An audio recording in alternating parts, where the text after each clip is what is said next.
Okay, this is like previously I use this code, right? And then I usually basically in implementing this algorithm, I really do not use this index 0, 1, 2, 3, right?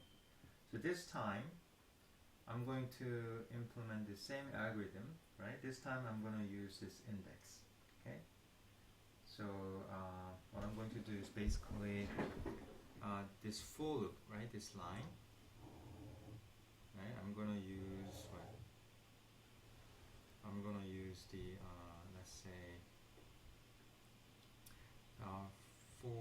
say for example index in range. I'm going to use a range function this time. Range in the length of what? This is a length of the value. The length of value.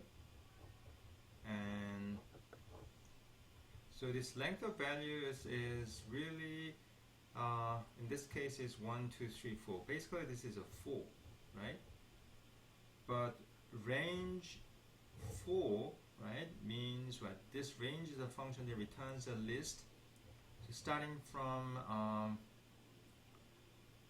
basically starting from, I believe starting from the 0, right? So if you do not put any starting number, you are going to put a 0, right? That's always the starting point. And then 1, 2, and 3. So 1 less than 4. So if you don't put any starting value, right? So if you put just one value, the starting, the first element, right, is going to be always a 0, and then all the way to what? The last value minus 1, in this case is a 3, right? So I'm going to use this range function, right? So this is the, okay, so let's take a look at the code. So this is a previous example, right? So I'm going to comment this out, this a couple of lines, right? And then I'm going to use index this time. For index in range, I'm going to use the range function. By the way, this index is a variable name, so you can use I or you can use index. It's really up to you. So I'm going to use function range, the length of values. So the length of the values. So this length function is going to return 4 because 1, 2, 3, 4. There are 4 elements. Then I put a colon, and then it's the same thing really. So if the elements is greater than the limit, right? This, I'm going to use the values, and then index, right? So index at the very beginning is going to be what? So if you look at the index is going to be at the very beginning. This is a 0. Then the index becomes 1. Next index becomes 2, and index becomes 3, right? So the index is greater than limit, which is 100, right?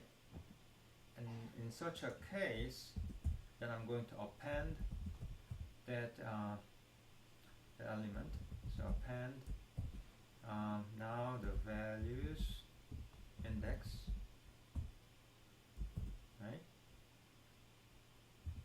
And then I'm going to increment counter by 1. So counter is equal to counter plus 1, right? So this, I mean, it's really up to you. But if you want to use the index, and this is the way you should implement the algorithm. And if you do not want to use the index, and this is the one. But I really want you to know both. Okay? So let's just run this. Yes, so it's the same result. So this is the previous one, and this is the one that I just wrote. Okay, so I want you to know both ways. Basically, this what? This is what? The same algorithm, right? It's just different implementation. This time I use what? Index. And this one I use what? No index is used, right, for the implementation. So once again, it's a personal preference whether you use this or this, but at least I want you to know both.